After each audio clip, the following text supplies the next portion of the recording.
The child needs to see a therapist. Yes, there are different types of therapists. We have behavioral therapist, we have occupational therapist, we have a psychologist who is also a mental health practitioner, and then we also have a speech therapist. There are different reasons why a child can see a therapist, but in this context, your child should see a mental health practitioner should he express or exude the following things I want to talk about. Number one is stress. When you see that your child is too stressed, and I want to emphasize that stress differs in children.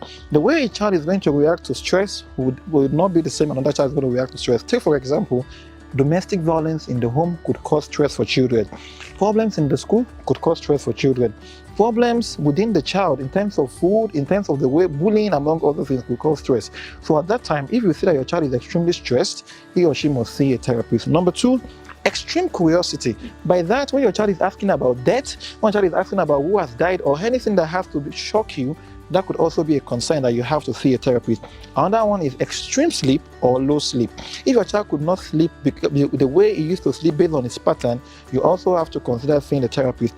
Again, when your child who is sociable is now wanting to be on his own, solitude, isolation, it could also be an indication that you have to see a therapist. Clinginess. Of course, your child should be attached to you, but when it's extreme, your child wants to always cling with you, it could be a sign of anxiety or expression of frustration or fear. A child might want to see a therapist at that time. Another one is incessant feeling of frustration and anger.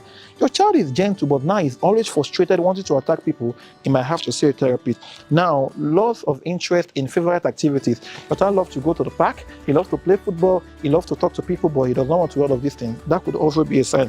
Another one is loss of appetite or extreme craving for food. It could also be a sign. Then, suicidal thoughts. Children normally should want to live, should want to be with people, but when your child feels like he wants to die, that could also be a concern. So these are some of the reasons why your child might want to see a therapist. Again, a mental health practitioner, a psychologist, or someone who could help you to talk about what is happening to your child. Thank you so much, and I will see you next time. Bye.